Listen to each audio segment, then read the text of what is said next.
Silakan Bu Umi. Baik, Bu. Bismillahirrahmanirrahim. Assalamualaikum warahmatullahi wabarakatuh. Selamat Waalaikumsalam. malam, salam sejahtera buat kita semua. Pada hari ini kita masih dapat bertemu di acara Gorsmat. Yang terhormat Bapak Ibu Direktorat SMK, yang terhormat Bapak Ibu panelis yang berada di room Gorsmat, yang terhormat Ibu narasumber dan yang terhormat Bapak Ibu hebat, seluruh partisipan yang berada di ruang room Gorsmat pada malam ini. Baiklah Bapak Ibu, Gorontalo Semangat Belajar Teknologi atau Gorsmat kembali memperkenalkan tayangan edukasi yang untuk Bapak Ibu guru senusantara.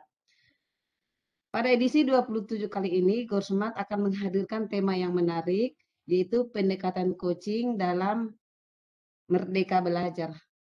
Mengapa coaching itu perlu Bapak Ibu? Mari kita diskusikan malam ini bersama narasumber kami, yaitu Ibu Dr. Esther Yunginger, MPD, Kepala SMA Negeri 1 Telaga, dan saya Umi Kalsum Siregar dari SDN 77 Kota Tengah, Kota Gorontalo sebagai host. Baiklah Bapak Ibu semua yang berada di room ini, sebelum kami serahkan mic-nya kepada Ibu narasumber, izin Ibu narasumber saya membacakan biodata singkat dari Ibu narasumber. Yang pertama, namanya Ibu Esther Yunginger, MPD, Wakil Ketua Ikatan Guru Indonesia Wilayah Gorontalo, Kepala SMA Negeri 1 Telaga, pengajar praktek guru penggerak Gorontalo, coach pada komunitas coaching untuk negeri. Karir sebagai coach. Yang pertama, mini workshop Coach Your Teenagers batch 7. Maaf Bapak Ibu, saya lidahnya bukan lidah Arab, lidah Inggris yang bisa membaca lebih pasti. Yang kedua, sertifikat basic practitioner coach. Yang ketiga sebagai coach adalah sertifikat intermedia praktisi coach, dan keempat adalah sertifikat advance practitioner coach. Baiklah Bapak Ibu, kita mulai saja diskusi kita pada malam ini. Kami serahkan mic-nya kepada Ibu narasumber kami. Silakan Bu. Baik, terima kasih. Assalamualaikum warahmatullahi wabarakatuh. Waalaikumsalam warahmatullahi wabarakatuh. Yang kami hormati Direktorat SMK, para panelis, guru-guru hebat se-Indonesia yang sudah hadir di room ini. Senang sekali berbagi, berhubung dengan kompetensi kita sebagai guru. Dan saya juga mengucapkan terima kasih atas kesempatan yang diberikan kepada kami untuk mengisi ruang-ruang kompetensi kita. Salam dari Gorontalo. Insya Allah hari ini saya akan membersamai kita semua. Dan tentu saja apa yang saya sampaikan ini tidak sempurna dari saya, oleh karena itu ada hal-hal yang lain yang bisa kita sharing bersama di ruangan ini. Saya didaulat untuk membawakan sebuah materi sehubungan dengan yang saat ini sedang membumi di dunia pendidikan, yaitu pendekatan coaching. Sebelumnya Ibu Umi, host Ya, sudah Bu. ada materinya ya sama. Ya, sudah Bu, sudah ya. Sudah dibagi Bu di kolom chat materinya. Jadi tidak perlu kita sharing, kita share. Tidak perlu kita tampilkan ya materi. Oh mungkin iya. perlu juga Bu. Iya. Oh iya, ini yang tampilkan ya. Oh saya Bu yang tampilkan Bu. Baik Bu. Oke.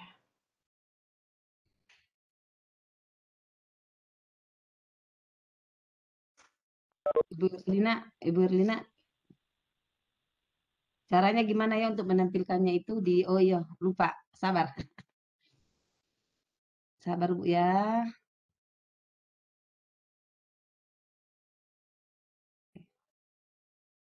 Atau saya sudah tampilkan Tidak, Bu, ini? sementara udah, Bu, sudah. Saya nampilkan atau Ibu Umi ini? Oh, Ibu udah, berarti saya mundur, Bu, ya. Saya padahal sebenarnya saya sudah tampilkan, Bu. Oh iya, saya saja. Oke, Oke, biar Bu. Iya, bagus. saya mundur. Baik, sebelumnya Bapak Ibu, teman-teman hebat, jika ada dalam penjelasan ini yang perlu langsung dikomentari, mungkin lah, nggak apa-apa kita langsung dikomentari dan itu bisa melalui host malam ini, Ibu. Nah, Bapak Ibu yang saya hormati, materi kita hari ini adalah pentingnya pendekatan coaching dalam penerapan Merdeka Belajar. Mengapa hal ini saya angkat? Karena yang pertama, isu Merdeka Belajar ini saat ini sudah menggema dengan adanya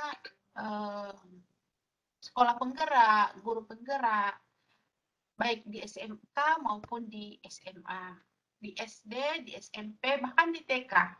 Guru penggerak itu sudah ada, sekolah penggerak jalan. Yang berikut, mengapa pendekatan coaching ini juga diangkat? Karena pendekatan coaching ini merupakan salah satu materi yang ada di guru penggerak dan ada yang di sekolah penggerak, dan insya Allah kita sama-sama memulainya di tahun 2002 dengan kurikulum. Namun demikian, meskipun ini bukan dalam sesi Merdeka Belajar, pada hakikatnya pendekatan coaching ini bisa digunakan di setiap sesi, di setiap di setiap segi kehidupan kita sebagai manusia maupun sebagai pendidik. Semua bidang, apakah itu di bidang pendidikan, di bidang ekonomi, di bidang kesehatan, atau di segala bidang manapun, pendekatan coaching ini ternyata sudah menggema. Dahulu waktu saya masih kuliah, coaching ini sudah pernah kita dengar. Mungkin waktu kita masih KKN, maka coaching ini juga kita dengar untuk pendekatan kita ketika kita mau turun KKN. Pada saat ini, coaching itu kita dengar juga di beberapa bidang, misalnya di bidang olahraga, itu sangat gencar menggunakan pendekatan coaching. Nah, pendekatan coaching apa nanti yang akan kita bahas dalam sesi ini, akan kita lihat selanjutnya. Sehubungan dengan Merdeka Belajar, maka kita akan melihat ilustrasi ini. Saya yakin teman-teman yang ada di ruangan ini sudah paham betul dengan Merdeka Belajar. Namun demikian, ini sebuah ilustrasi ini sebagai pengantar kita. Ilustrasi Pak Budi berdomisili di Surabaya. Suatu hari dia berencana menjenguk cucunya di Jakarta. Harapannya dalam 2 minggu tersebut, rencana tersebut akan 2 minggu kemudian rencana tersebut akan terrealisasi. Nah, jika kita ditanya pada bagian mana konsep Merdeka Belajar nampak dalam ilustrasi tersebut? Kalau ada teman-teman di room ini yang bisa berpendapat, silahkan. Namun jika tidak ada, kita lanjutkan dengan pertanyaan, di bagian mana konsep Merdeka Belajar itu nampak dalam ilustrasi ketika Pak Budi yang berdomisili di Surabaya berencana menjenguk cucunya Jakarta, dan dia berharap 2 minggu kemudian rencana tersebut akan direalisasikan. Nah, ada beberapa pilihan. Kalau kita menjawab pertanyaan dari ilustrasi tadi, ada beberapa pilihan yang bisa disampai Jakarta, misalnya menggunakan pesawat, menggunakan kereta api, menggunakan bus atau travel, atau membawa kendaraan pribadi, atau menggunakan bentuk sarana lainnya. Nah, pilihan-pilihan tersebut ternyata inilah yang merupakan jawaban dari ilustrasi tersebut. Merdeka. Pak Budi itu ternyata merdeka untuk memilih kendaraan yang dia akan tumpangi, yang penting dia bisa sampai ke Surabaya untuk menjenguk cucunya. Dengan mempertimbangkan berbagai kondisi, kebutuhan, biaya, waktu, dan kenyamanan. Dari ilustrasi tersebut, maka menjelaskan bahwa sesuai dengan prinsip dasar Merdeka Belajar, bahwa proses Merdeka Belajar itu untuk mencapai tujuan. Merdeka belajar itu adalah sesuatu yang menyangkut belajar. Diberikan kebebasan, diberikan kelonggaran. Artinya semua itu kelonggaran dan semuanya itu diberikan bukan tanpa arah, bukan kebebasan yang membabi buta. Itu kita tahu semua dalam Merdeka Belajar yang saat ini sementara kita jalani bersama-sama. Pertanyaannya, bagaimana implikasi Merdeka Belajar itu bagi guru? Maka guru berfungsi sebagai fasilitator yang menciptakan kondisi menyenangkan pembelajaran bagi siswa. Tentu saja kita paham bagaimana filosofi Ki Hajar Dewantoro dengan pembelajaran yang menyenangkan tersebut. Dan itu merupakan filosofi Merdeka Belajar yang saat ini sedang digaungkan.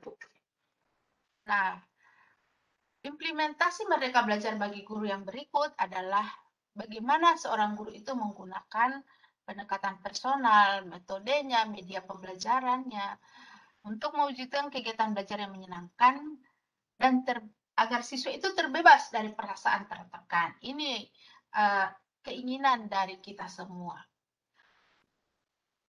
Bapak, Ibu, teman-teman hebat, nah Merdeka Belajar akan terwujud jika siswa menjadi dirinya sendiri. Dalam mengupayakan hal itu tentu saja guru menjadi fasilitator tadi tidak hanya mempraktikkan kemampuannya untuk mengajar, tapi lebih dari itu maka diharapkan bisa mempraktekkan praktek coaching ini sehingga bisa siswa akan terasah terus-menerus. Pertanyaannya, mengapa harus coaching? Nah, hal ini karena coaching dapat mengembangkan kesadaran. Di dalam coaching itu, siswa itu diprovokasi untuk bisa bertanggung jawab. Kemampuan potensial dan aktualisasi yang dimilikinya sehingga akan menyelesaikan permasalahannya secara sendiri. Siswa dapat mengembangkan dirinya sendiri secara merdeka. Nah, di sini adalah kata merdeka. Karena komitmen yang dibangun dalam coaching yang diperoleh oleh siswa itu untuk mencapai tujuan tersebut, dia akan merdeka memilih caranya sendiri dan yang paling penting, dia akan komitmen dengan cara tersebut. Saya memperkenalkan coaching yang tadinya saya katakan tadi, ada coaching yang berhubungan dengan olahraga.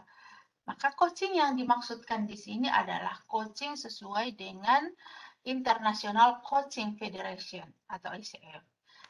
Nah, menurut ICF, bahwa coaching itu adalah sebuah bentuk kemitraan antara clean atau kalau dalam dunia coaching, clean ini dinamakan coaching. Kalau yang membimbing itu namanya coach. Ya, seperti apa istilah-istilah dalam olahraga itu? Nah, jadi dalam coaching ini adalah sebuah bentuk kemitraan dengan coach, antara coach dengan coach dalam menstimulasi pikiran dan kreativitasnya. Jadi tugas coach itu adalah menstimulasi pikiran dan kreativitas coach sehingga coach itu, stimulus yang diprovokasi oleh coach itu akan menginspirasi si coach untuk memaksimalkan potensinya baik dalam kehidupan pribadi maupun dalam karir atau profesionalnya. Artinya dengan definisi ini ternyata coaching itu bukan hanya dalam dunia pendidikan. Coaching ini bukan hanya untuk siswa, tapi dalam segala segi kehidupan dan baik itu karir maupun profesi. Jadi ini definisi coaching menurut International Coaching Federation. Tentu saja teman-teman, kita mengenal beberapa bidang yang relevan, yang hampir sama dengan coaching. Ada trainer, ada mentor, ada konsultan, ada konselor, dan ada coach. Nah, mari kita melihat sudut-sudut yang selaras dan ada sudut-sudut yang keunikan dari bidang-bidang ini. Yang pertama adalah trainer. Nah, kalau trainer itu adalah tugasnya adalah melatih orang tentang suatu subjek. Misalnya jika dia melatih untuk memasak, maka seorang trainer itu akan melatih keterampilan dan pengetahuan secara sekaligus. Jadi istilahnya itu di sharing dan teaching ada seperti model guru atau siswa. Itu kalau trainer. Nah, kalau mentor, dia menyampaikan pengalamannya atau skillnya atau pengetahuannya sama.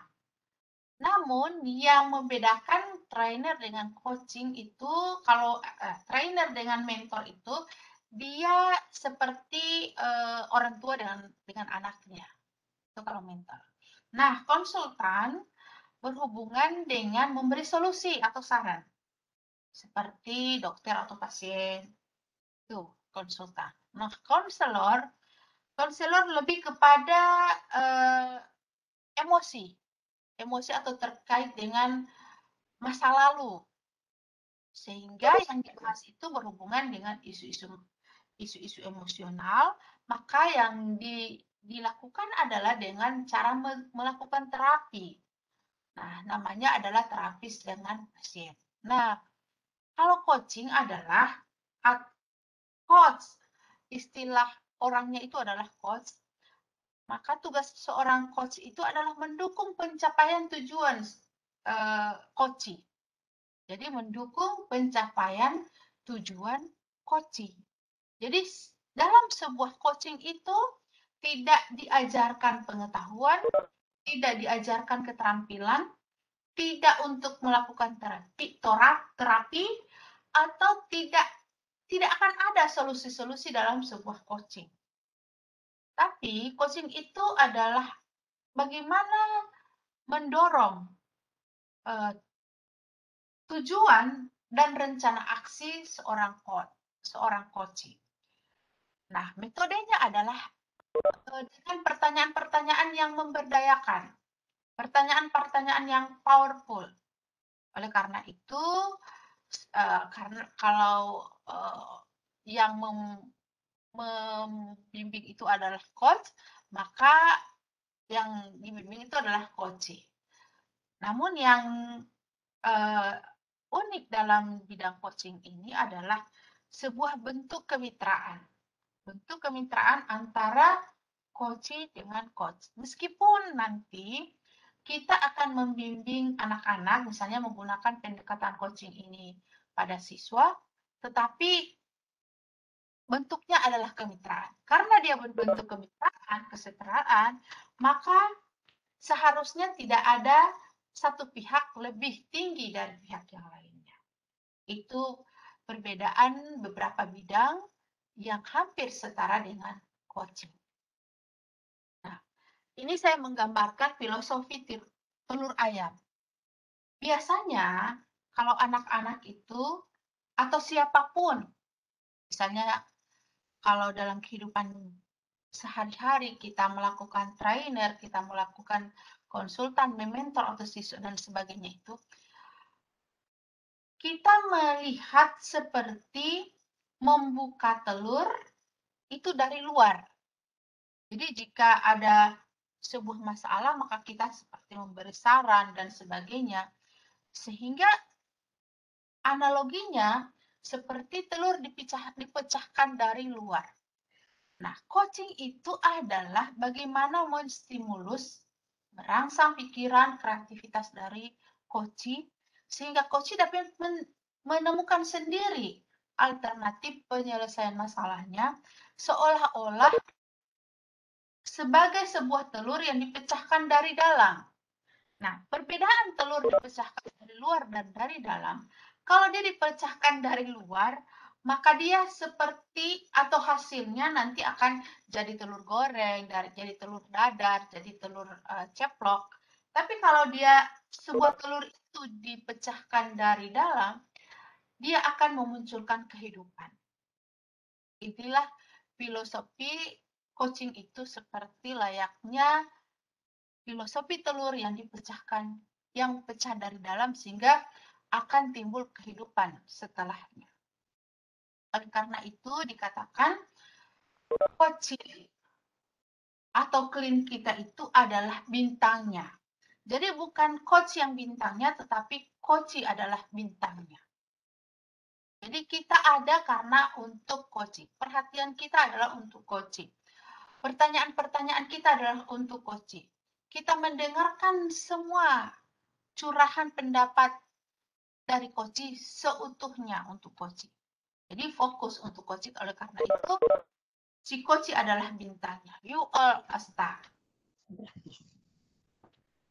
Oleh karena itu, saya juga bisa menggambarkan dampak coaching ini sangat luar biasa untuk pengembangan manusia, people development.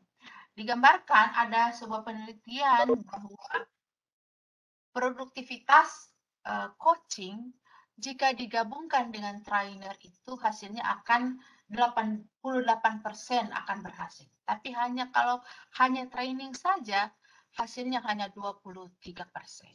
Gambarannya seperti ini. Ini gambaran coaching dalam segala bentuk atau dunia kerja, dalam bentuk manajemen bisnis, manajemen waktu, atau efektivitas tim. Ini bisa digambarkan bahwa coaching itu sangat bagus produktivitasnya untuk mengembangkan baik itu produktivitas kelompok maupun produktivitas pribadi. Nah, kembali lagi teman-teman hebat bahwa coaching dalam konteks pendidikan saat ini, karena untuk merdeka belajar itu pemerintah itu mengambil filosofi Ki Hajar Dewantara. Itu menuntun tumbuhnya atau hidupnya kekuatan kodrat dari manusia, dari anak, agar dapat memperbaiki lakunya. Jadi menuntun tumbuhnya anak. Oleh karena itu seorang coach atau pendidik adalah menuntun kekuatan kodrat potensi siswa itu. Nah, dalam proses coaching siswa diberikan kebebasan. Namun guru merupakan pamong yang menuntun siswa. Jadi siswanya diberikan kebebasan untuk kebebasannya untuk mengembangkan kekuatan atau kodratnya atau potensinya, tetapi guru memberikan tuntunan. Nah, ketika memberikan tuntunan ini, tentu saja guru akan mengembangkan nilai-nilai dan tidak lari dari nilai-nilai atau rel-rel yang sebaiknya. Caranya seperti apa? Nah, ketika proses coaching itu merupakan proses untuk mengaktifitasi kerja otak siswa. Caranya adalah dengan pertanyaan-pertanyaan reflektif yang membuat siswa itu bisa melakukan metakognisi. Nah, pertanyaan-pertanyaan coaching ini membuat siswa untuk kritis, berpikir kritis, menemukan potensi dan mengembangkannya. Nah, dalam mengembangkan inilah adalah sebagai tugas guru. Nah, dalam pengembangan ini tentu saja ada siswa ada yang cepat, ada yang lambat, ada yang perlahan-lahan. Maka inilah adalah tanggung jawab guru. Pengembangan diri itu bisa dimaksimalkan dengan proses coaching. Nah, teman-teman hebat, ini saya bisa menggambarkan bagaimana cara proses coaching ini. Kebetulan saya bergabung dengan komunitas coaching untuk negeri, sebuah organisasi coaching yang sekarang ini kita kembangkan. Mereka memiliki sebuah alur percakapan coaching yang dinamakan bergerak. Nah, bergerak itu bisa kita gunakan. Ini adalah langkah dasar kita untuk mengembangkan coaching secara standar di lingkungan sekolah. Jadi bergerak itu artinya buka edukasi rahasia. Kenapa Bapak Ibu perlu edukasi, perlu rahasia? Karena ketika kita tidak edukasi apa sebenarnya itu coaching, maka dia pasti akan berharap akan diberikan solusi oleh coach. Dia ingin bahwa ketika coaching itu berlangsung, dia akan menemukan nasihat-nasihat dari coach. Oleh karena itu perlu diedukasi apa sebenarnya coaching yang sementara kita jalani. Seperti di awal tadi bahwa kita jelaskan kepada calon coach kita atau siswa kita bahwa coaching itu adalah bentuk kemitraan. Nah, kita sampaikan juga kepada mereka bahwa saya sebagai coach akan bertugas stimulasi pikiran dan kreativitas sehingga coachingnya itu atau siswanya bisa terinspirasi. Kita juga menjelaskan bahwa saya sebagai coach berperan untuk lebih banyak mendengarkan dan bertanya. Dan siswa kita itu akan lebih banyak bercerita tentang situasinya. Juga perlu kita menjelaskan kepada calon coach kita atau siswa kita, apapun yang mereka sampaikan kepada kita, maka itulah menjadi sebuah rahasia. Nah, setelahnya, alur percakapan setelahnya adalah menanyakan tentang agenda coaching. Apa yang ingin dia konsultasikan dengan kita? Apa yang ingin dia kembangkan dalam dirinya? Apa ukuran sukses dia setelah coaching ini selesai?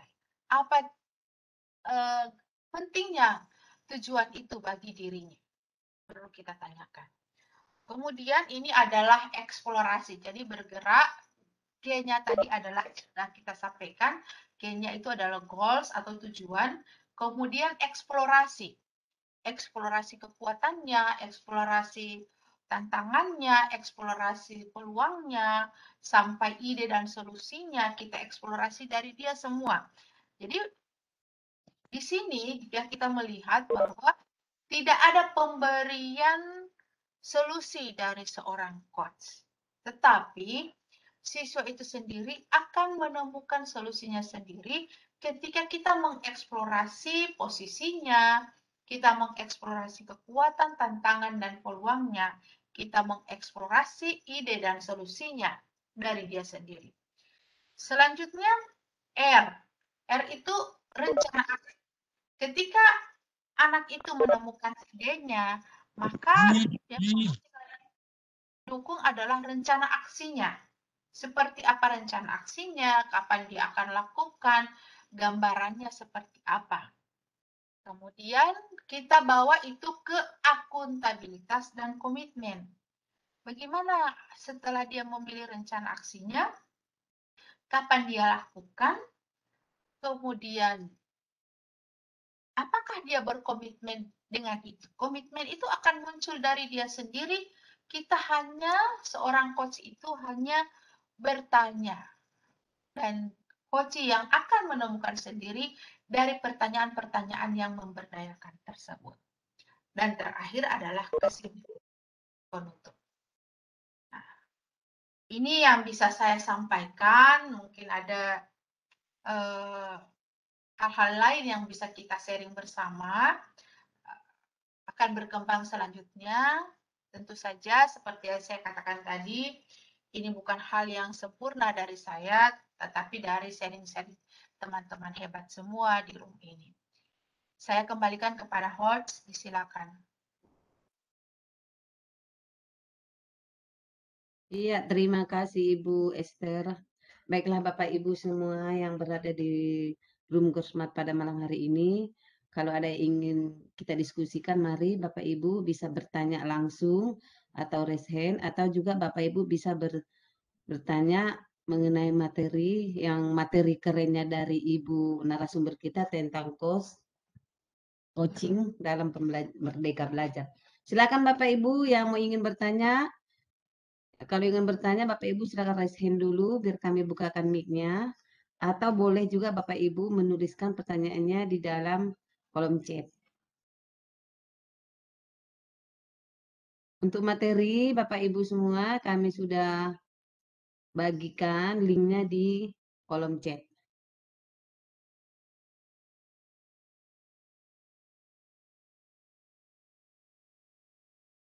Apakah ada yang ingin bertanya Bapak Ibu?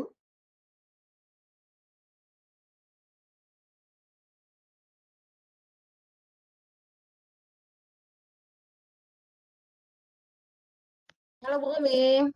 Iya Bu. Iya, izin bertanya. Kebetulan ini dari Bapak Ibu partisipan, belum ada yang bertanya. Saya izin bertanya lebih dulu. Oh, silakan Bu, silakan Bu Iya, Rina. terima kasih Bu Umi. Ya. Assalamualaikum Ibu Esther, luar biasa sekali malam hari ini. Sangat cantik sekali dan sangat bersemangat untuk memaparkan materi di Room Gosmart. Terima kasih. Sangat menarik apa yang Ibu Esther sampaikan ini tentang coaching dan saya melihat ini eh, model baru di dalam proses pembelajaran di sekolah. Kayaknya ini sudah mulai diterapkan di sekolah-sekolah kita insya Allah untuk kedepannya. Yang ingin saya tanyakan kira-kira di dalam proses pembelajaran kapan kita mau menentukan proses coachingnya ini, apakah di awal pada saat di perencanaan ataukah saat kapan kita mau merencanakan bahwa siswa-siswa kita ini harus diberikan coaching seperti itu, ataukah menunggu siswa yang akan meminta langsung untuk di coaching oleh para gurunya seperti itu Bu. Terima kasih. Iya, langsung bagaimana Bu narasumber langsung dijawab Bu pertanyaan dari Berlina. Oh iya, terima Oke, kasih silakan, Ibu Bu. Berlina. Yang pertama, jika mungkin arah pertanyaan Ibu Berlina, apakah ini akan kita masukkan ke dalam tahap-tahap SPP gitu ya? Nah, mungkin arahnya ke sana. Tidak seperti itu, Ibu Herlina. Gitu.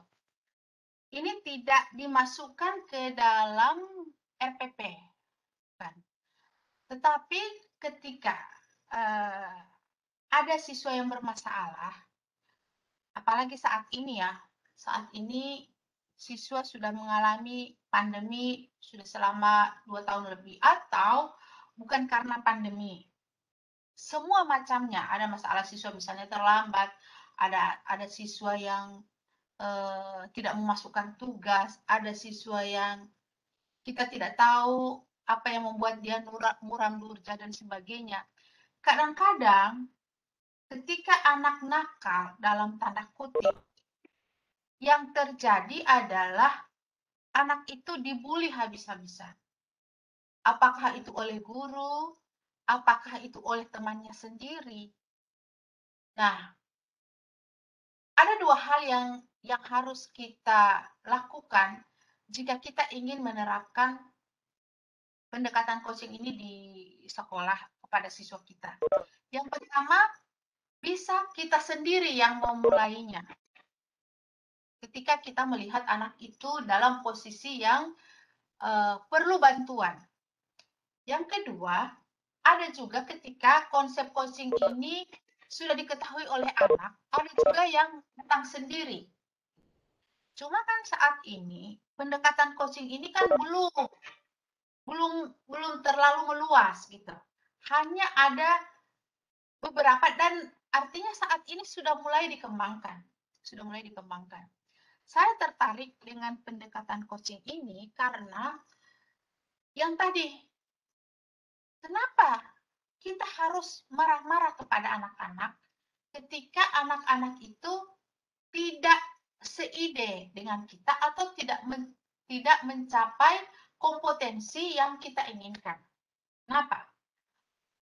Nah, ketika mendapatkan itu, tentu saja mendekati anak itu dengan pertanyaan-pertanyaan dalam coaching itu. Tentu saja kalau hal seperti itu, Ibu Herlina mungkin secara inisiatif, saya pengen saya pengen anak ini saya dekati dengan teknik coaching. Tanpa Ibu Herlina misalnya mengatakan yang dibernya itu, Anda kan tadi bergerak ya, dibernya itu tanpa mengatakan itu tidak apa-apa, tetapi sudah mulai dieksplor saja, dieksplor pada bagian apa yang ingin Ibu Herlina dapatkan, tanpa misalnya kita menentukan apa tujuan yang akan kita percakapkan hari ini, tanpa dikatakan begitu, karena dia tidak meminta, ya kan, dia tidak meminta, tapi Ibu Herlina ingin mendekati dia, ingin mengetahui apa yang terjadi pada dirinya. Nah, dengan pertanyaan-pertanyaan coaching itu, maka Ibu Herlina akan mendekati anak itu, akan tahu dia pengen apa dan mau apa. Gitu. Nah, oleh karena itu, pertanyaan-pertanyaan dalam coaching itu kalau kita lihat adalah pertanyaan-pertanyaan biasa. Tetapi itu adalah pertanyaan standar, level standar yang kita bisa gunakan. Gitu. Kemudian, jika ada anak atau ada siswa yang tahu bahwa ada loh pendekatan coaching, saya pengen kan, menemui ibu guru untuk di coaching misalnya. Nah, jika ada seperti itu, maka Ibu Herlina bisa menggunakan yang dari bernya itu sampaikannya. Bisa. Dalam waktu 30 menit bisa melakukan coachingnya. Bisa. Tetapi karena ini adalah sebuah teknik baru, maka kita para guru harus tahu bagaimana tekniknya. Harus tahu bagaimana tekniknya. Harus pertanyaan-pertanyaan coaching itu harus terinternalisasi dalam, sehingga kita tanpa sadar ketika kita mengatakan, memberitahukan atau bertanya kepada anak-anak, tanpa sadar kita bertanya dengan pendekatan coaching. Gitu. Jadi, jika menurut saya ya, jika pendekatan coaching ini dibudayakan di sekolah dan guru-guru paham tentang pendekatan coaching ini dan menggunakannya, maka tidak ada bully kepada siswa, itu tidak ada. Tidak ada pertanyaan begini, Berlina, kenapa kau tidak masuk hari ini? Kenapa kau tidak mengerjakan tugas? Kenapa kau tidak ini? Kenapa? Mengapa terus? Tidak akan ada pertanyaan seperti itu. Tetapi kita menggali dari sisi pertanyaan yang lain. Tantangan apa yang kau temui? Kekuatan apa yang ada dalam dirimu? Jika kau berlaku seperti orang yang kau menjadi inspirasi padamu, apa yang kau lakukan? Pertanyaan-pertanyaan seperti itu yang akan muncul dan bukan pertanyaan-pertanyaan yang menuntut. Memang yang ada dalam coaching itu memang hanya pertanyaan. Kemudian memberikan pujian pun tidak boleh. Misalnya, oh kamu itu orang pintar, akal kamu itu orang tidak. Tapi kita mengapresiasi, menghargai. Saya sangat menghargai keterbukaan kamu, semangat kamu, sangat menghargai bahwa kamu itu adalah orang yang jujur, kamu itu adalah gitu. Tapi jangan oh bagus gitu. Karena tadi bentuk kemitraan dan bentuk kerahasiaan itu. Oleh karena itu, pendekatan coaching ini bukan hanya dibutuhkan dan diberikan kepada siswa, tetapi guru juga, teman-teman hebat. Contoh, ada di sekolah, ya saya mungkin sudah ditahunya saya bergelut di bidang ini, di bidang coaching. Tanpa saya suruh, guru itu datang kepada saya, Bu, saya minta di coaching, gitu. Kenapa Bu? Gitu. Maksudnya pertanyaan-pertanyaan dalam coaching itu kan ada coaching formal, ada coaching informal. Nah, coaching yang misalnya tiba-tiba datang, kemudian kita berdayakan secara spontan, itu kan coaching internal gitu. Apa Bu? Saya pengen di coaching katanya. Ya, Ibu kenapa? Tujuannya apa? Saya ingin tidak terlambat katanya gitu. Saya tidak mau tujuan saya mau coaching ini agar saya tidak lagi terlambat. Nah, ukuran sukses Ibu setelah percakapan ini bagaimana? Saya akan menemukan cara bagaimana saya tidak terlambat. Gitu. Itu saya gali-gali terus. Kemudian beliau setelah saya gali-gali terus, beliau mengatakan, oh kalau begitu dia menemukan caranya sendiri. Saya harus bangun lebih awal, Bu. Karena saya ada anak, saya ngatur ini, gitu. Sehingga saya akan menetapkan 5 menit sebelum jam kerja saya sudah ada di sekolah. Dia datang dengan sadarnya, dia datang begitu dan dia menemukan sendiri solusinya kenapa agar dia bisa tidak terlambat lagi. Dan alhamdulillah ketika rencana aksinya itu dikomitmenkan dengan dianya dan waktunya dia tentukan sendiri, maka alhamdulillah sampai sekarang ibu guru itu tidak pernah datang terlambat. Itu luar biasanya karena ada komitmen, ada awareness, ada kesadaran, ada insight di sana yang dia komitmenkan sendiri. Gitu Ibu Erlina.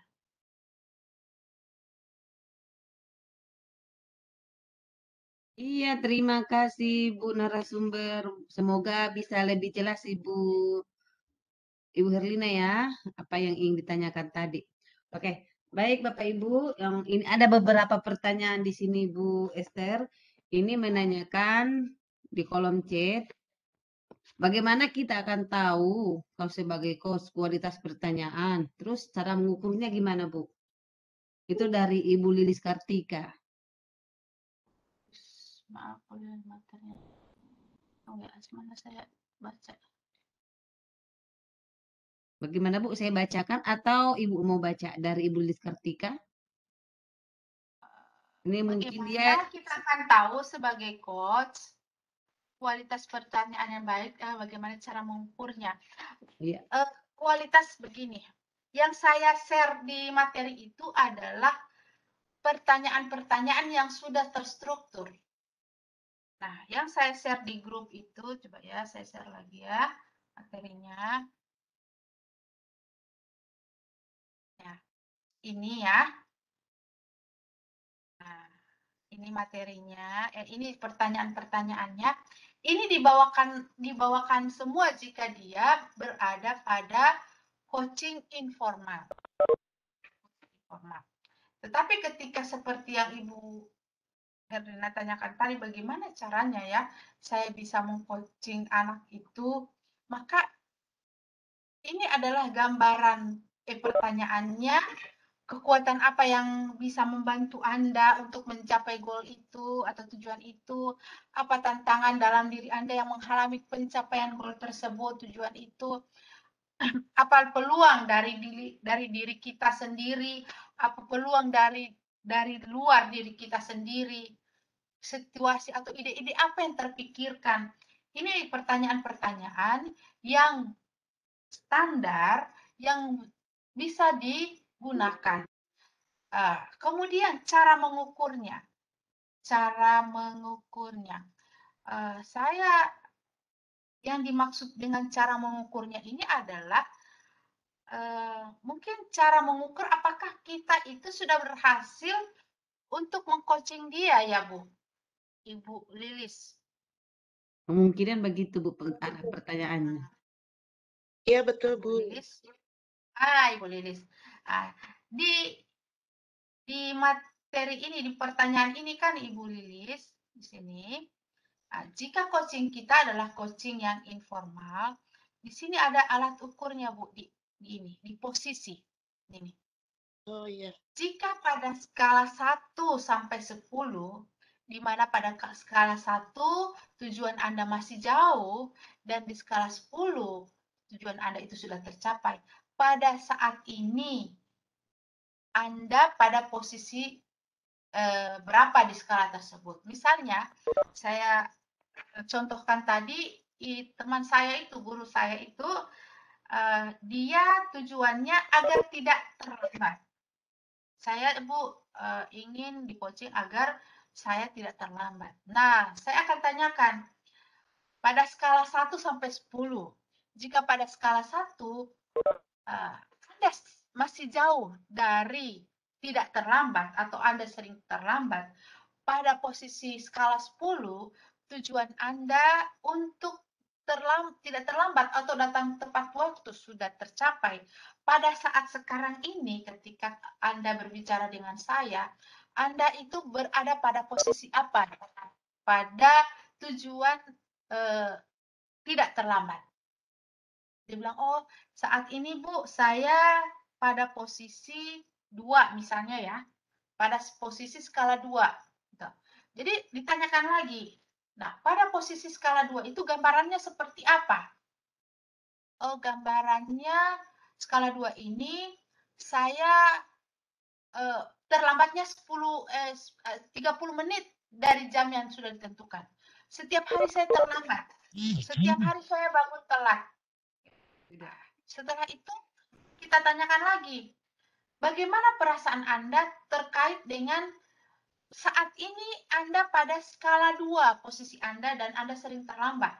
Nah, perasaannya saya tidak enak, saya tidak ingat kepada teman-teman, saya galau kepada kepala sekolah, saya tidak beraturan tujuan saya setiap hari kacau balau gitu kan.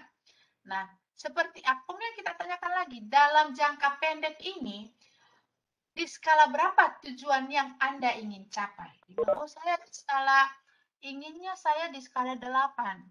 Nah, jika di skala 8 itu gambarannya seperti apa?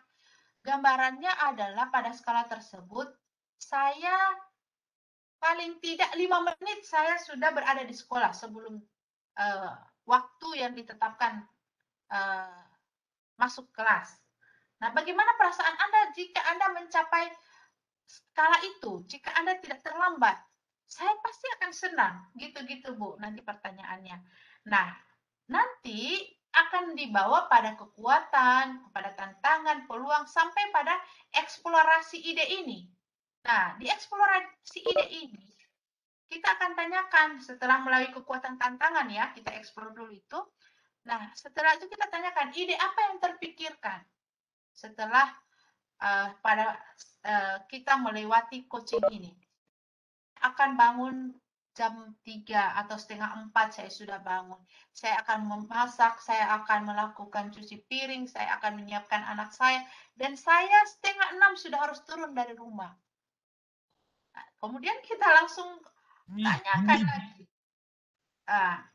Untuk mencapai ide itu, apa yang Anda lakukan? Atau kapan Anda lakukan? Saya akan melakukannya misalnya besok. Nah, kemudian Bu, di sini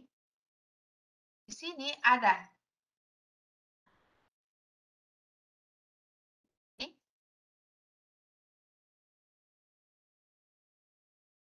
hal apa yang Anda lakukan untuk memastikan saya sebagai coach mengetahui perkembangan rencana aksi Anda. Ini yang Ibu tanyakan tadi, kapan saya bisa tahu keberhasilannya? Di sini, Bu. Oh, saya akan menelpon, saya akan mengirimkan pesan dari WA jika saya tidak terlambat. Nah, apa yang saya sampaikan ini, Bu, mungkin seperti yang tadi saya sampaikan adalah untuk mengukur itu, karena ini adalah pertanyaan-pertanyaan standar, bukan belum pertanyaan yang mendalam, karena kita masih dalam tahap perkenalan, maka diiringi misalnya kita menekuni dengan lebih mendalam, Ibu akan menemukan sendiri dengan coach Ibu bagaimana cara bahwa apa yang dia solusikan sendiri itu akan bisa tercapai. Karena di dalam coaching itu ada akuntabilitas, ada komitmen, dan bagaimana kita memantau keberhasilan coaching kita itu. Itu, Bu. Ya, menarik sekali Ibu, terima kasih. Apakah harus menguasai psikologisnya juga? Psikologis anak gitu, Bu? Oh iya. Di teman-teman saya itu, Bu, bahkan ada yang profesinya sebagai psikolog. Gitu. Jadi seperti yang saya sampaikan tadi bahwa saya juga bukan orang psikolog, Bu. Mata pelajaran yang saya ampu adalah bahasa Indonesia malah. Gitu. Jadi tidak harus dari psikolog. Tidak harus dari psikolog. Bahkan ponder dari coaching ini ada bermacam-macam pondernya ya Bu. Kebetulan saya bergabung di bas-bas coachingnya. Itu bukan orang psikolog, tetapi di komunitas kami yang ikut dari level basic, level intermediate dan advance itu ada psikolog, ada motivator. Mereka menggabungkan pendekatan coaching ini dengan profesi mereka. Dan saya yakin ketika itu digabungkan hasilnya sangat luar biasa. Kemarin saya dapat coach ya Bu, dapat coach orangnya itu traumatik. Nah, dia sudah pernah ke psikolog. Kemudian ketika saya diketahui bahwa saya sedang mengembangkan pendekatan ini, beliau datang kepada saya dan minta di coaching. Dia mengatakan bahwa sudah pernah ke psikolog. Nah, saya menanyakan bahwa apa yang membuat Ibu datang kepada saya, sementara saya kan bukan psikolog. Harusnya traumatik itu arahnya ke psikolog. Beliau bilang bahwa saya akan mencoba dulu di pendekatan coaching gitu. Saya sudah coaching 1 kali. Coaching pertama itu beliau tujuannya adalah bagaimana membasmi trauma. Karena coaching ini Bu, kita sebagai coach adalah fokus mendengarkan cerita coaching. Pokoknya coaching adalah bintangnya. Kita ada karena dia membutuhkan kita. Saya fokus mendengarkannya, saya hadir mendengarkan ceritanya, saya dengarkan dengan baik, saya merespon apa yang saya dengar, dan itu terjadi setelah di terakhir cerita saya tanya, terakhir coaching saya tanya, Bu, bagaimana apa kesimpulan yang Ibu temukan setelah melalui proses coaching? Katanya dia lega gitu. Nah, terus saya kepo kan Bu, karena dia sudah ke psikolog. Ibu kan sudah pernah ke psikolog, sudah 2 kali dia ke psikolog, bahkan dikasih obat Bu untuk membasmi trauma. Dia bilang, iya, tapi di coaching ini kayak saya bercerita tanpa beban gitu katanya, agak lega katanya begitu. Itu yang saya alami ketika mendrive teman-teman pada posisi coaching. Jadi tidak harus dari melalui psikolog. Ibu Lilis, nanti ya kalau misalnya ada mini workshop, merasakan sensasinya bagaimana di coaching, saya akan bagikan. Kalau misalnya saya tahu nomor WA-nya gitu. Ada banyak. Iya, terima kasih Bu. Menarik sekali. Terima kasih banyak. Iya, terima kasih Ibu Lilis. Terima kasih juga Ibu Esther atas penjelasannya yang sangat-sangat memuaskan. Ini materinya semakin lama, semakin hot, semakin bagus. Rasanya ingin bertanya juga, tapi ini pertanyaan juga Bu, ada di kolom, sebelum kita ke kolom chat, ada yang raise hand. Ini dari Pak Saleh. Silakan Pak Saleh dibuka mic-nya kalau ada yang ingin ditanyakan. Halo Pak Saleh. Pak Saleh. Iya. Oke. Makasih Bu Lilis. Sambil menunggu Pak Saleh membuka mic-nya, ada Ibu ini ya, silakan Pak Saleh. Ya, terima kasih Bu. Ya, Assalamualaikum warahmatullahi wabarakatuh. Waalaikumsalam warahmatullahi wabarakatuh. Yang ingin saya tanyakan di sini Bu, terima kasih Bu. Yang ingin saya tanyakan di sini Bu, pertanyaannya saya yang pertama nih, kira-kira Bu, berapa lama waktu yang dibutuhkan Bu untuk kita coaching Bu? Apa tergantung masalah atau bagaimana Bu? Kemudian yang kedua, apakah untuk coaching ini Bu bisa dilakukan oleh teman sekelas begitu Bu? Dan dan kira-kira Bu, tingkat keberhasilannya berapa persen seperti itu Bu? Ya, terima kasih Bu. Terima kasih Pak Saleh. Silakan Bu Esther. Ini yang ditanyakan berapa lama ini coachingnya? Iya, silakan Bu. normalisasi coaching, kan tadi saya menjelaskan ada coaching informal dan coaching formal ya. Kalau misalnya kita bawakan karena kita termotivasi kepada anak itu untuk menelusuri lebih jauh apa permasalahan dalam dirinya, itu bukan coaching formal, tapi coaching informal. Atau ada internalisasi pertanyaan-pertanyaan coaching yang kita bisa gunakan untuk mengetahui apa masalah dari anak itu.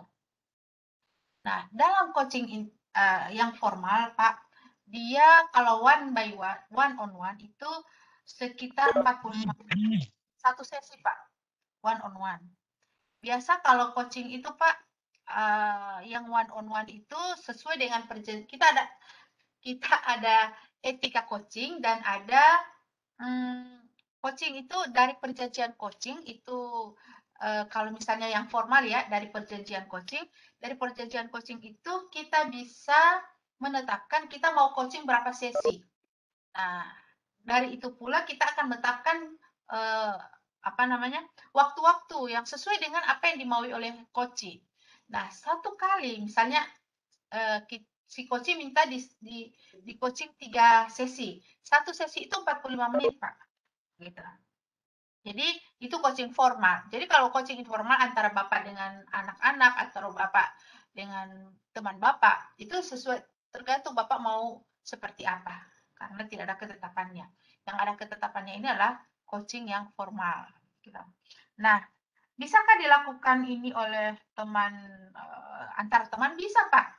Kalau Bapak misalnya meskipun Bapak tidak mengambil profesi coaching ya, tidak mengambil profesional coach ya, Bapak bisa melakukan itu. Yang penting Bapak paham pertanyaannya seperti yang saya sudah alur percakapan bergerak yang saya sudah tampilkan tadi.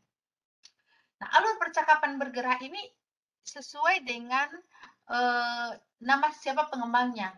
Tapi ketika Bapak nanti di luar, ada namanya alur tirta. Nah, alur tirta ini biasa yang digunakan di sekolah penggerak atau di guru penggerak. Ada alur tirta. Tetapi pada hakikatnya, alur ini sama-sama ada 3 hal yang ada dalam alur itu, yaitu bagaimana dia menetapkan tujuan, bagaimana dia mengeksplorasi ide, dan bagaimana dia melaksanakan rencana aksinya. 3 itu ada. Meskipun namanya berbeda-beda, ada alur bergerak, ada alur tirta, ada grow, dan sebagainya. Tergantung di mana para komunitas coach itu bergabung. Gitu. Kebetulan saya bergabung di komunitas coaching untuk negeri, maka kami menggunakan alur bergerak. Tetapi, Pak, semakin kita mendalami coaching dari basic, kemudian intermediate, kemudian advance, dan di atas-atasnya itu akan bisa melepaskan diri dari alur bergerak itu. Karena pertanyaan kita semakin mendalam. Gitu. Jadi, berapa lama kalau dia coaching formal ya 45 menit. Ya, gitu Pak Saleh. Ya, boleh Pak Saleh jawaban dari Ibu narasumber kita, insya Allah bisa memuaskan Pak Saleh ya. Baik Ibu Esther, ini ada pertanyaan di kolom chat dari Bapak atau Ibu ini, Nyoman Rini Mulyadi. Beliau menanyakan, mohon petunjuk untuk bisa bergabung di grup coach, di grup coaching. Terima kasih. Bagaimana Bu? Mungkin boleh, gini Pak, caranya jika teman-teman ingin coaching ini kita dalami, karena di dunia pendidikan yang berprofesi coaching ini sangat sedikit sekali, padahal ini sangat dibutuhkan. Awalnya, saya mengatakan awalnya itu untuk bisa bergabung, ikut dulu mini workshopnya. Mini workshopnya ini gratis. Gratis. Artinya di mini workshop itu kita akan mengetahui sensasi coaching itu untuk diri kita dan apa manfaatnya.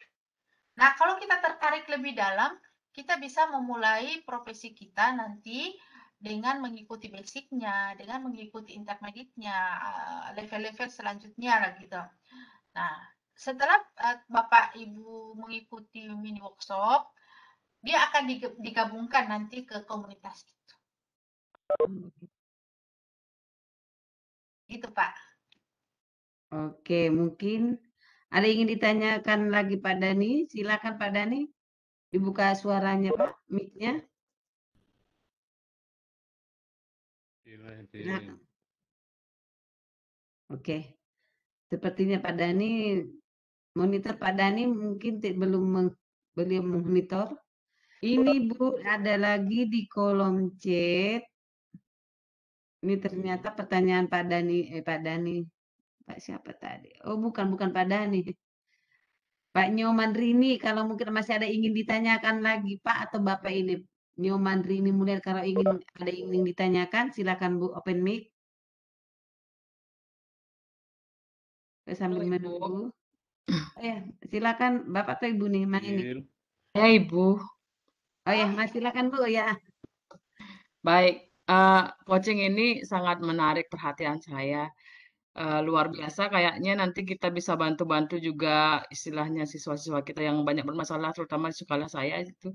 Sekolah pinggiran itu banyak juga yang ada bermasalah, masalah disiplin dan sebagainya gitu.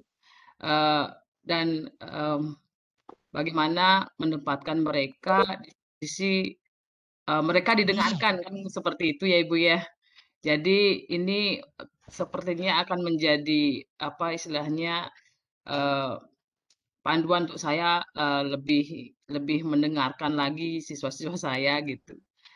Untuk bergabungnya itu kalau misalkan nanti ada mini diklat atau apa gitu, mohon ini Bu ya di-share gitu. Siapa tahu nanti juga nanti akan bisa berlanjut lagi ke apa namanya ke diklat-diklat selanjutnya yang lebih inilah tingkatannya. Terima kasih Bu Satu Rini. lagi Ibu, Oh ya, silakan Bu. dari yang pernah Ibu lakukan gitu baik di sekolah ataupun di luar sekolah gitu dalam coaching ini dampak apa yang sudah mereka rasakan Bu? Ya, Baik. terima kasih Bu. Terima kasih Bu. Sama-sama Bu Nyoman.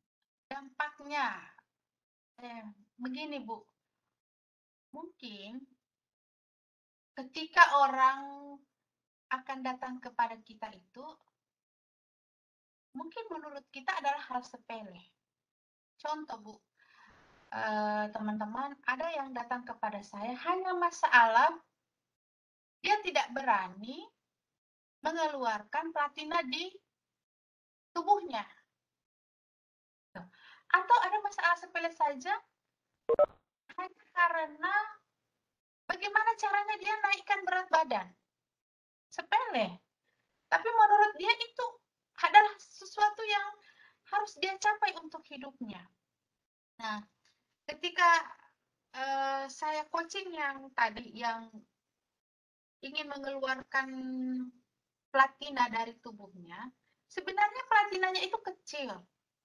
Nah, cuma ketika kita coaching lebih jauh itu, mengapa sampai dia hal yang kecil itu dia tidak bisa lakukan, padahal hanya mau bilang apa hanya hal yang kecil saja, kenapa tidak bisa? Padahal ketika kita jauh ke dalam, yang membuat dia menghalangi untuk mencabut platina itu karena tidak ada yang menjaga di rumah sakit. Hanya itu saja. Dia tidak berani mengatakan kepada anaknya bahwa dia minta dijaga oleh anaknya. Hanya itu. Nah, dengan kita coaching, dia memiliki keberanian untuk mengatakan kepada anaknya minta dijaga.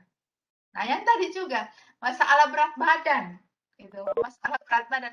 Dia ingin menurunkan menaikkan berat badannya karena dia sebenarnya kalau sudah sibuk tidak mau makan. Padahal ini adalah hal yang sepele. Ketika kita coaching, bagaimana caranya supaya dia bisa rajin memasak, membawa makanan dari dia sendiri yang mengatakan. Nah, kebetulan saya juga pernah coaching anak sekolah yang datang juga kepada saya, bagaimana dia bisa memilih jurusan. Nah, Ketika itu anaknya hanya tinggal dengan orang lain sebagai orang tua angkat. Gitu. Dia segan mengatakan kepada orang tua angkatnya bahwa dia ingin memilih sekolah di luar daerah. Nah, itu pun kita coaching gitu.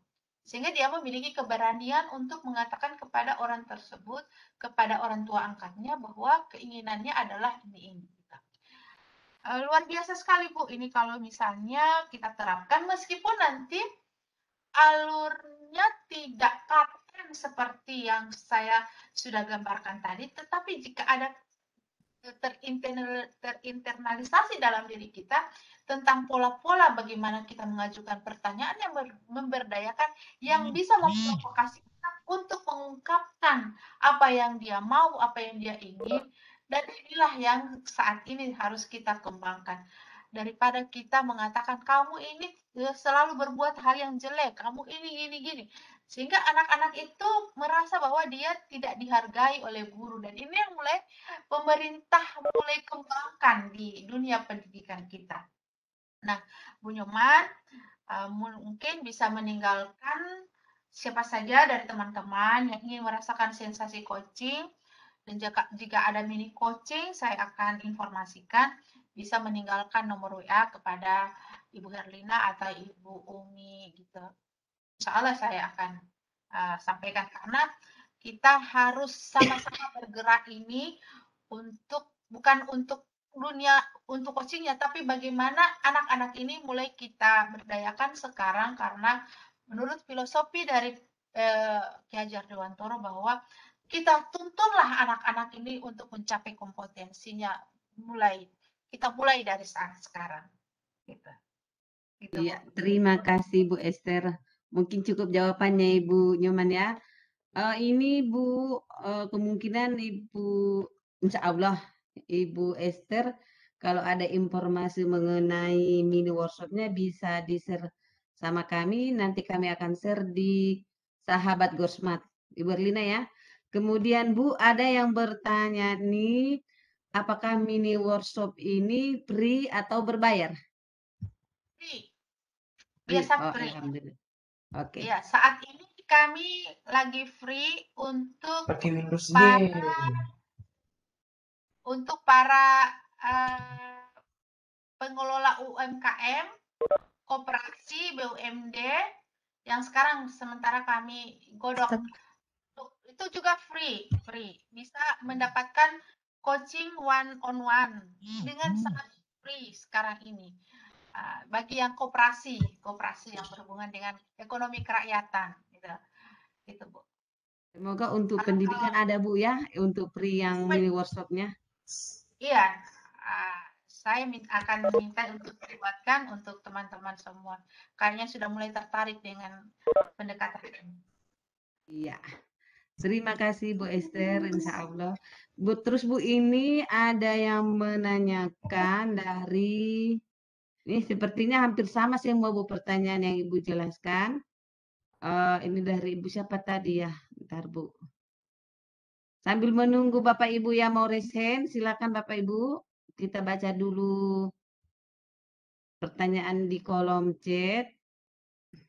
Mana tadi? Bagaimana, mana ini tadi ya? Nah, ini Bu, dari Ibu Alfrida di Nabire, Papua. Bagaimana cara memberikan coaching kepada siswa yang bermasalah dalam hal membaca atau menulis? Mungkin Bu ini guru SD Bu ya, yang susah membacanya. Ya, silakan Bu Esther. Bagaimana memberikan coaching bagi anak untuk Yang membaca dan bermasalah menulis? dalam hal membaca dan menulis. Yang pertama adalah kita harus menyamakan persepsi kita tentang coaching dulu ya Bu. Yang jelas coaching itu beda dengan mentor, beda dengan konselor, beda dengan apa yang tadi saya katakan ya, konsultan, beda ya. Jadi kalau mengajarkan membaca dan menulis kepada anak yang bermasalah di bidang baca dan menulis, itu bukan kita, bukan coach. Nah, itu bukan mentor, gitu. Jadi seperti yang saya katakan tadi, bahwa di dalam coaching itu tidak akan ditemukan pemberian keterampilan, tidak akan ditemukan pemberian pengetahuan, tidak akan ditemukan pemberian solusi. Tetapi bagaimana anak itu kita ajak, kita provokasi aja pikiran dan perasaannya untuk melakukan seperti yang ia mau. Atau kalau orang tuanya mau, jika orang tuanya mau. Sehingga dia dari dirinya sendiri yang akan menentukan dia akan melakukan apa agar dia bisa membaca, agar dia bisa menulis. Nah, ada hal gitu ya. Jika ini anak SD atau anak TK gitu ya, mungkin orang tuanya yang akan mendekat, yang akan minta di coaching. Ya, bagaimana anak saya bisa menangani anak saya yang bermasalah di membaca dan menulis? Mungkin orang tuanya, gitu. Sehingga orang tuanya bisa mendapatkan ide untuk menyelesaikan permasalahan anaknya di bidang membaca dan menulis. Jadi kalau di coach atau seorang coach tidak akan memberikan pengetahuan atau keterampilan, tapi akan melakukan pemberdayaan agar menemukan ide-ide, dan ide-ide itu ditemukan sendiri dari seorang coaching. Itu Bu. Oh ya, terima kasih Bu Esther. Mungkin bisa puas jawab atas pertanyaan dari Ibu Alfrida tadi. Kemudian untuk materi Bapak Ibu kami sudah kirim di kolom chat, absen insya Allah 15 menit sebelum kita close, kami akan bagikan absen Bapak Ibu. Kemudian ini dari Pak Bayu Aryawan. Saya Ahmad Bayu Aryawan, mahasiswa S2 Peternakan PPS Universitas Halu Oleo Kendari, Sulawesi Tenggara. Mohon maaf sebelumnya terlambat hadir karena ketiduran. Izin bertanya, apa perbedaan coaching dengan learning? Bagaimana cara mengembangkan praktek suatu materi di antara keduanya? Ya, terima. Bagaimana perbedaan coaching dan learning gitu ya? Iya. Jadi kalau learning itu kan pembelajaran ya. Pembelajaran, kita sebagai guru melakukan pembelajaran seperti apa yang kita lakukan. Ya, memberikan pengetahuan, memberikan keterampilan kepada siswa karena kita punya profesi sebagai guru. Nah, perbedaannya dengan coaching itu adalah baik, saya buka kembali karena mungkin Bapaknya yang tidak ini. Ya. Baru bangun, Bu. Saya baru bangun. Nih. Jadi, sekali lagi, coaching itu adalah sebuah bentuk kemitraan. Bentuk kemitraan antara coach dengan coach. Jadi tugas seorang coach itu adalah menstimulus pikiran, merangsang pikiran, merangsang perasaan, dan kreativitas seorang coach. Sehingga coach itu akan terinspirasi sendiri dari pertanyaan-pertanyaan yang diajukan oleh seorang coach. Inspirasi itu akan memaksimalkan potensinya sendiri. Jadi dalam diri seorang coach atau seorang anak atau siapa saja kita, ada potensi yang tidak disadarinya. Ada skill yang tidak disadarinya. Nah, potensi itu tersimpan rapat dan tanpa disadari tersebut, jika kita tidak akan menstimulasi pikiran dan kreativitasnya itu, dia tidak sadari bahwa ada pikiran-pikiran atau ada kreativitas tersebut. Nah, oleh karena itu, di sini saya juga sudah menjelaskan tadi, beda sekali antara coach dengan trainer.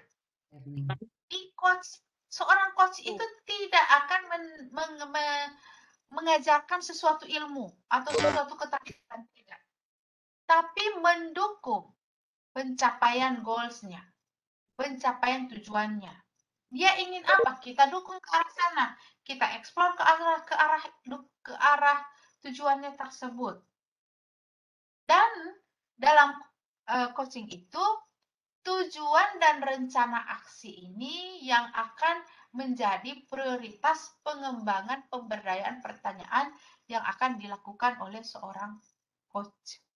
Jadi tidak akan ditemukan, sekali lagi saya menyampaikan, tidak akan ditemukan pemberian pengetahuan dan keterampilan dalam sebuah pendekatan coaching. Tetapi yakinlah apa yang akan dituju menjadi tujuan dan ukuran sukses dari seorang coaching akan bisa dia dapatkan jika teknik coaching itu dilaksanakan dengan maksimal. Klik start. Makasih. Ya, makasih Ibu Esther. Berarti Bu di sini tidak perlu psikolog Bu di sini ya? Tidak. Oh tidak ya. Seperti Oke. yang Ibu Lili tanyakan tadi, Iya. ada Bu di Lilis. latar belakang psikolog. Semua kita bisa terjun di dunia coaching. Mau ambil bidang apapun, bidang kesehatan, bidang pendidikan, bidang olahraga, bidang ekonomi, dan semuanya bisa. Tinggal kita memilih, nanti kalau sudah di level tertentu, nanti kita akan memilih kita mau mengarah kemana. Karena saya di dunia pendidikan, saya guru-guru, maka saya lebih mengembangkan ke arah pendidikan. Oke. Siap Bu. Ini Bu dari Ibu Reni. Mau tanya Bu, apa beda coaching dengan segitiga restitusi? Beda coaching dengan segitiga restitusi. Mana ibunya siapa? Segitiga restitusi. Ibu Reni. Mungkin Ibu Reni bisa open mic Ibu Reni? Kalau masih berada di room.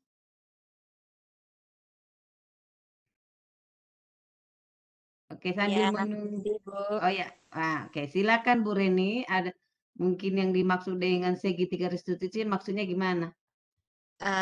Iya, gini, kami kan di pelatihan calon guru penggerak kan juga ada belajar menyelesaikan masalah anak menggunakan segitiga restitusi.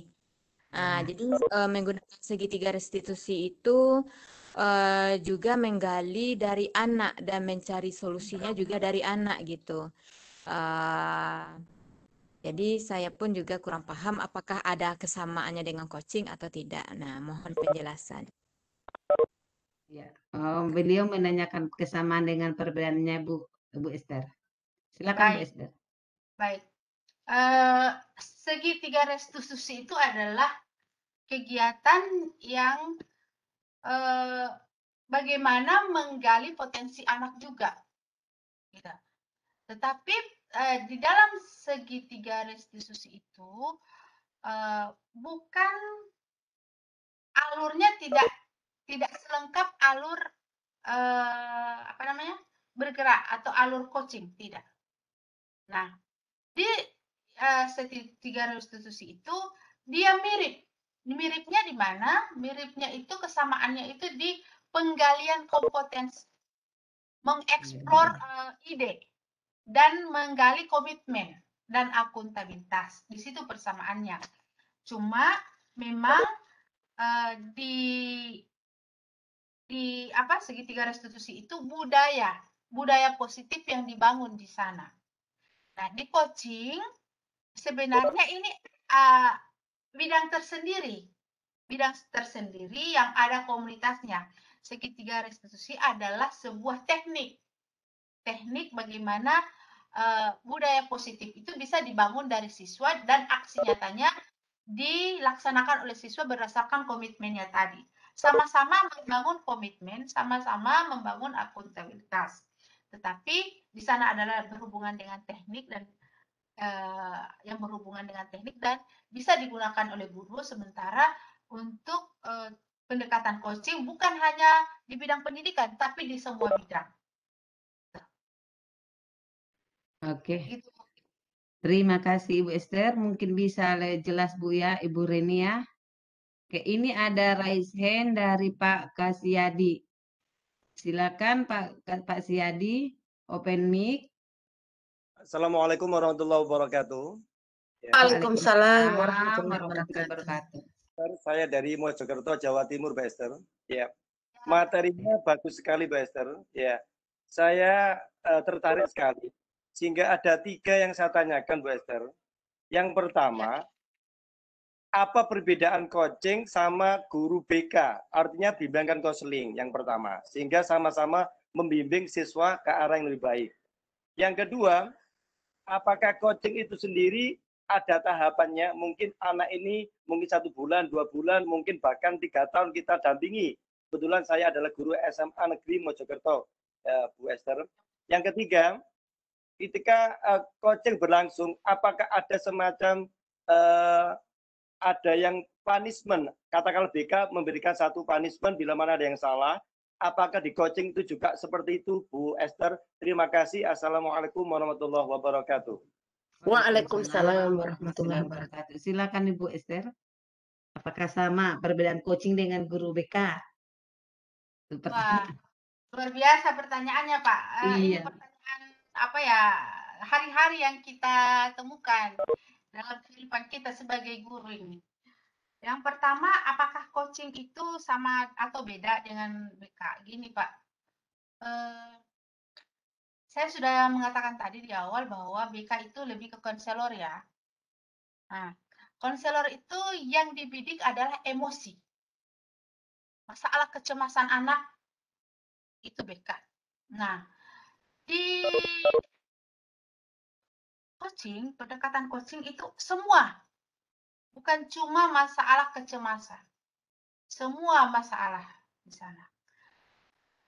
Tetapi di BK itu bisa lebih diintensifkan, lebih bagus dia bawakan dengan pendekatan coaching.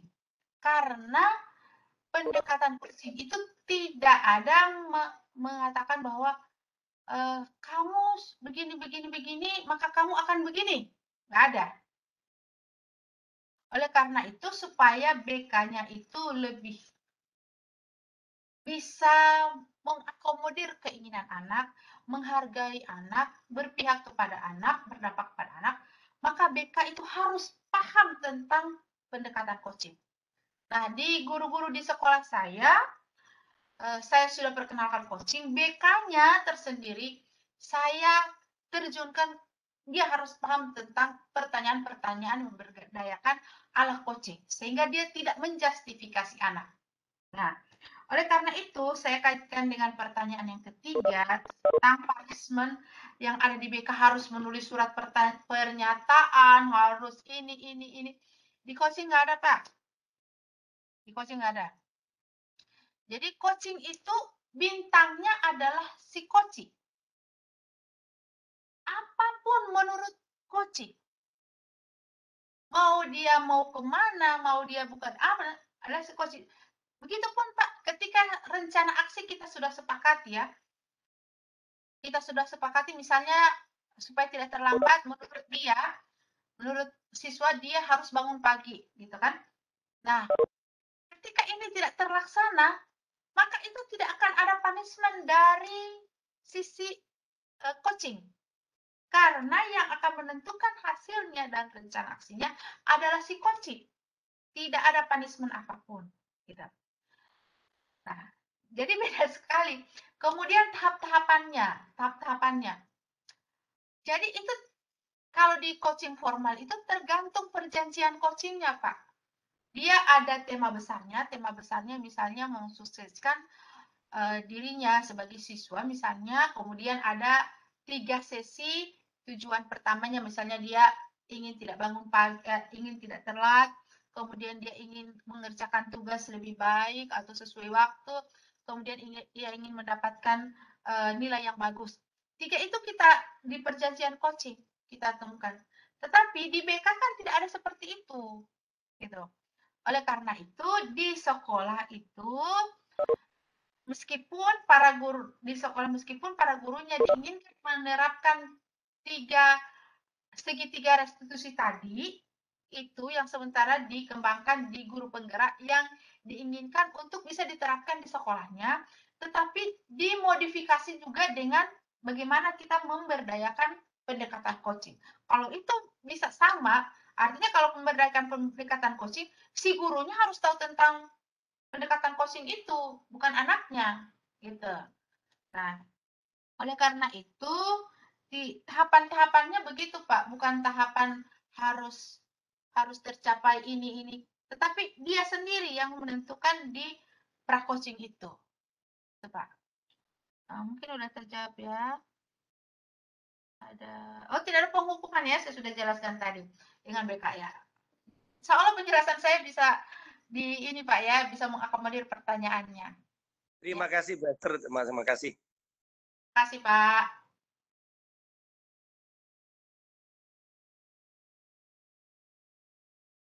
Di unmute.